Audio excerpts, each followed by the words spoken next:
Hey everybody, so today we'll be talking a little bit about Islam.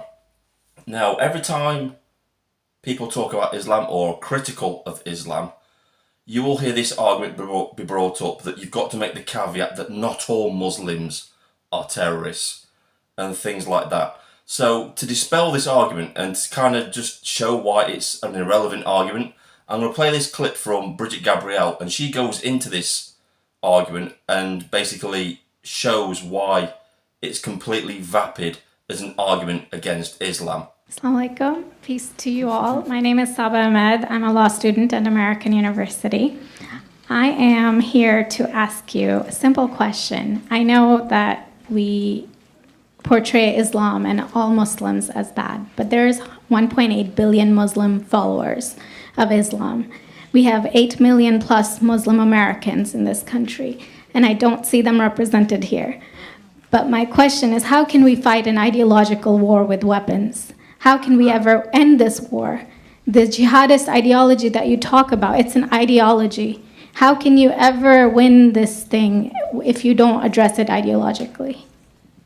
Great question. I am so glad you're here, and I am so glad you brought that up because it gives us an opportunity to answer.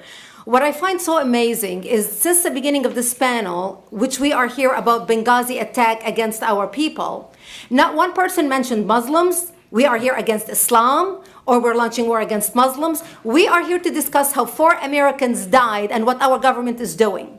We were not here to bash Muslims. You were the one who brought up the issue about most Muslims, not us. And since you brought it up, allow me to elaborate with my answer. There are 1.2 billion Muslims in the world today. Of course, not all of them are radicals. The majority of them are peaceful people. The radicals are estimated to be between 15 to 25%, according to all intelligence services around the world. That leaves 75% of them peaceful people. But when you look at 15 to 25% of the world Muslim population, you're looking at 180 million to 300 million people dedicated to the destruction of Western civilization. That is as big of the United States. So why should we worry about the radicals, 15 to 25%? Because it is the radicals that kill. Because it is the radicals that behead and massacre. When you look throughout history, when you look at all the lessons of history, most Germans were peaceful. Yet the Nazis drove the agenda. And as a result, 60 million people died. Almost 14 million in concentration camps. 6 million were Jews. The peaceful majority were irrelevant. When you look at Russia, most Russians were peaceful as well. Yet the Russians were able to kill 20 million people. The peaceful majority were irrelevant. When you look at China, for example, most Chinese were peaceful as well. Yet the Chinese were able to kill 70 million people. The peaceful majority were irrelevant. When you look at Japan prior to World War II, most Japanese were peaceful as well. Yet Japan was able to butcher its way across Southeast Asia, killing 12 million people, mostly killed with bayonets and shovels. The peaceful majority were irrelevant. On September 11th in the United States, we had 2.3 million Arab Muslims living in the United States. It took 19 hijackers, 19 radicals to bring America down to its knees, destroy the World Trade Center, attack the Pentagon, and kill almost 3,000 Americans that day. The peaceful majority were irrelevant. So for all our powers of reasons and us talking about moderate and peaceful Muslims, I'm glad you're here. But where are the others speaking out? And since you are the only Muslim representative,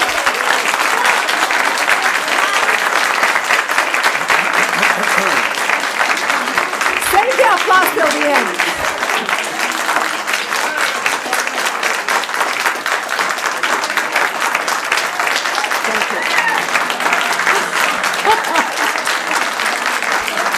Thank you.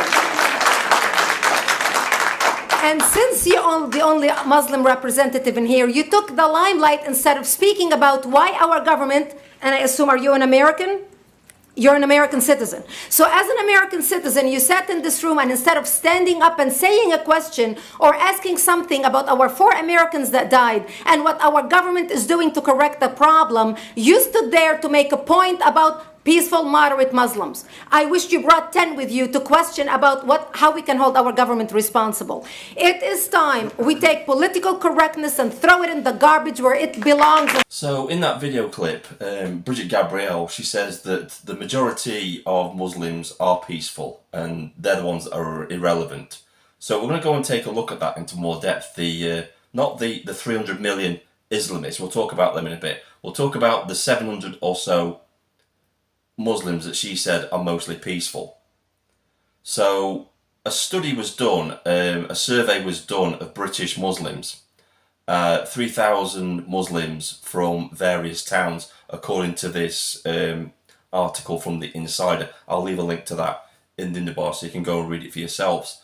So, although Muslims, the majority of Muslims may not want to kill you, there are those that still have some pretty extreme views. So the survey says that 43% support the introduction of some forms of Sharia law. 44% of Muslims believe schools should be able to insist on a hijab or nijab as part of the uniform. 15% believe art or music should not be taught in school. Artistic representations of humans are regarded as idolatry in some forms of Islamic belief. 10% would not ban tutoring that would promote extreme views or is deemed incompatible with fundamental British values. So, out of 10 out of 100 Muslims support or would accept promoting extreme views that are not compatible with fundamental British values. That's 10 out of every 100 Muslims. Might not seem a lot, but it is when you start to consider how many Muslims are in this country. I think there's something like, I think it's 4 to 5 million Muslims now. I may be wrong, I think it may be even as high as 8 million now. I'm not sure, this study was done quite some time ago. I'll just check the date on that when it was actually done. So this was December the 2nd, 2016 when this study was actually published by the Insider. So yeah, it's an old study. So take of that what you will. But this is interesting as well. But the biggest point survey results show that more UK Muslims believe Jews perpetuated the 9/11 attacks than believe Al-Qaeda planned it. Interesting, isn't it? So these may be peaceful Muslims, but they still hold some fairly extremist beliefs in themselves. They were also surveyed on what should happen to people who leave Islam. They're called apostates. And the majority of them actually believed, and it was on a scale, that believed they should either be killed or put in prison for leaving Islam. A lot of them also, they were pulled on homosexuality, the LGBT community, and a lot of Muslims believed, again, that they should be killed or put in prison. So even though they may be classed as peaceful, not wanting to kill you, they still hold extremist beliefs because they're ultra-conservative. That's what ultra-conservative is.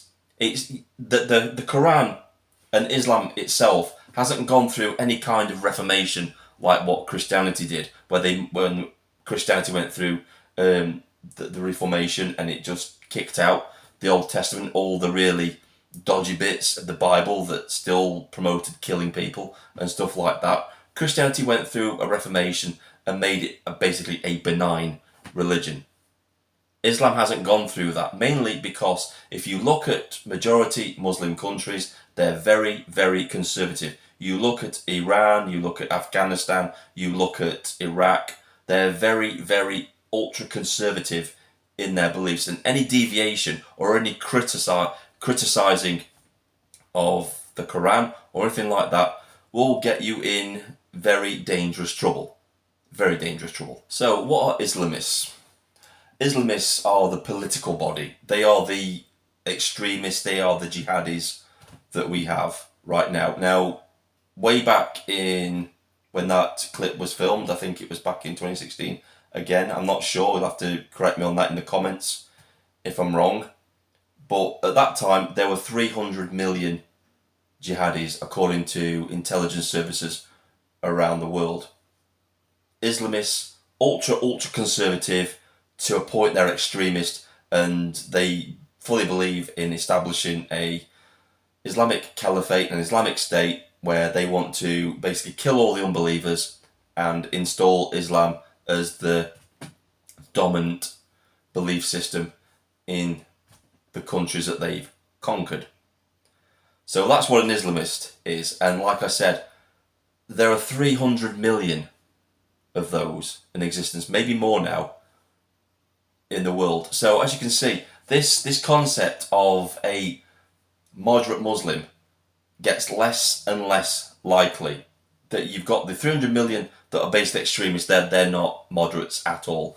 And then among the remaining 700 million Muslims that still hold really extremist beliefs, there's not really many moderates among them. If there are moderates, they're a very, very rarity, and you wouldn't see them in Muslim communities in the UK anyway, because they wouldn't be able to exist in these ultra conservative Muslim ghettos that we see in places like Bradford, Birmingham, and other places around the country. It's basically impossible in this country to criticise Islam without being called an Islamophobe or having the police knock on your door accusing you of some kind of hate crime. But our government has banned any criticism of Islam so not to provoke the Muslims. And there's a lot of victim blaming going around, that if you use your free speech to criticise Islam and you get backlash because of it and you get death threats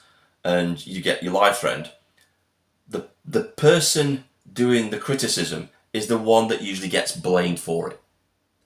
They'll say, well, it's your fault for provoking the Muslims, when obviously the agency should be on the Muslims to give a proportionate response to criticism of Islam, which in our society, which is a liberal democracy, would be to offer up a counter argument to defend your belief, not go out and give people death threats and threaten to kill them.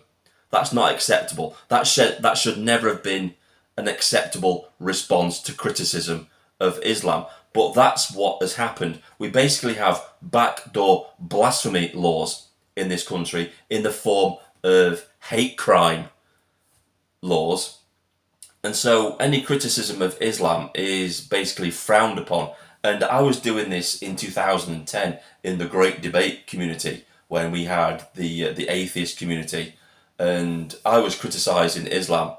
And that's when I started to see the shift then, where, I was being attacked by liberals for daring to criticise Islam when they were having free reign in criticising Christianity and Catholicism and other religions. But apparently Islam and Muslims were, they were off the table. They were taboo. You can't criticise them at all. And when you went into why you couldn't criticise Islam and Muslims, that's when your videos used to get taken down by liberals, and your channels got terminated. That I lost many channels due to criticising Islam back in the day. So let's look at the fallout from having Muslims and Islam in this country. So obviously we have the teacher who had to go in hiding. So this is the teacher that had to go into hiding. This is part of the fallout of basically our leaders appeasing Islam. So it says here, a year on from the Prophet Muhammad, Batley school row, and teacher still in hiding as family at risk. Doesn't sound very moderate to me. The Muslims in that community don't sound very moderate to me, but I digress. So Mrs. Leadbeater has issued a statement almost a year on from the protest over a teacher at Batley Grammar School showing an image of the Prophet Muhammad. Obviously that's taboo in their religion. So it says this, I'll leave a link to this in the bar, by the way. Protesters gathered outside Batley Grammar School after caricatures of the Prophet Muhammad were shown during an RE class. Kim Leadbeater MP has said a teacher who showed an image of the Prophet Muhammad during a lesson at a Batley school faced completely unacceptable backlash as she offered him up her full support a year on from the row. And it goes on to, it gives links to certain things. It said the teacher was forced into hiding after showing the caricature during a religious studies lesson at Batley Grammar School on March 2021. He was suspended following heated protests outside the school gates. Suspended for just using your free speech. And again, this is appeasing Islam and appeasing Muslims. There's no greater protected religion in this country than Islam and Muslims. And you've got to ask yourself a question. Why? Why are they so protected when all the other religions are like, we're allowed to criticise all the other religions, but this religion, we're not allowed to do it. Why is that? Why is it so appeased? And I'll tell you why, but our politicians won't admit it. I'm digressing a bit here, but I'm going to go into it a little bit. Our politicians won't admit it, but they know they've made a massive mistake in letting this go on for so long without any sort of pushback. They've let it go on for such a point now that they fear riots should Muslims get angered. That's what they fear. So instead of dealing with that, they've banned criticism of Islam and made it a hate crime. That's what they've done. So instead of tackling the people that are the extremists, they're basically criminalising the victims. That's what they're doing, basically. So I digress, I'll carry on. So, grammar school on March 2021. He was suspended following heated protests outside the school gates and was reportedly moved into police protection after receiving death threats. Again, that doesn't sound very moderate to me, does it? At the time, the school issued an unequivocal apology, appeasement yet again, for using the completely inappropriate cartoon during class. So apparently, according to this school, free speech is inappropriate in a classroom. What if you can't have free speech, you can't teach the controversy, can you? And that's what teachers should do. They should not only teach one side of the story, they have to teach the other side of the story too.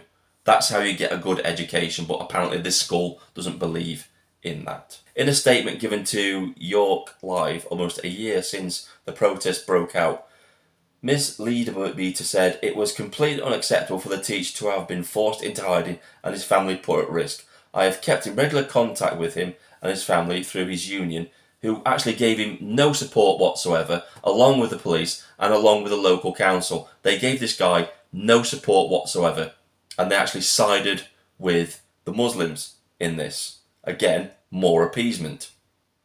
So I carry on.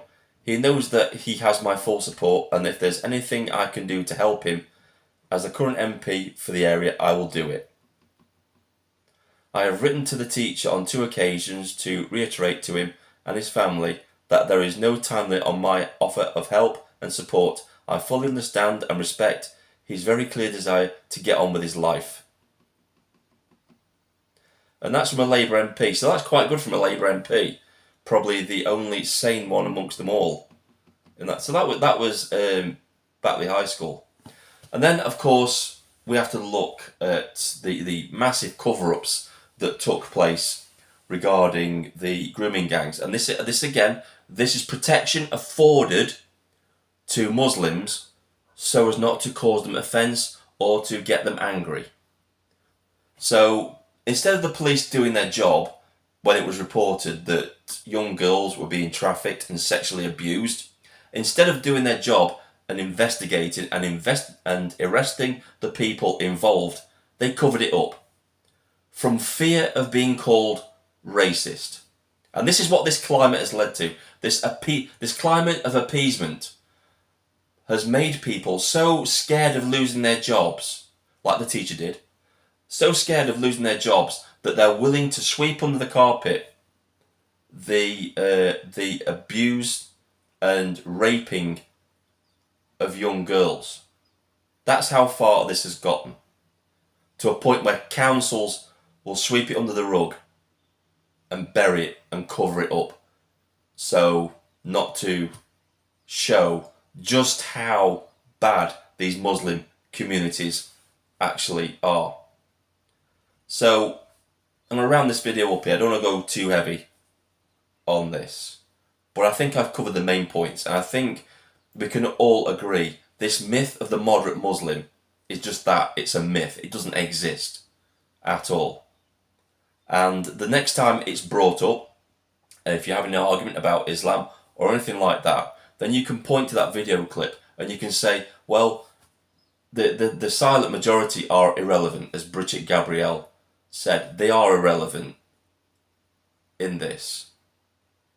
It's not about, because this is the argument, isn't it? This is the argument they use, that they say when you point to the extremists or the grooming gangs, they'll point to the supposedly peaceful Muslims and say, well, the majority of them are peaceful. Well, you can now say to me, you can point to this video and say, they may be peaceful, but they still hold some pretty questionable extremist beliefs, don't they? This is Vindicator, signing off.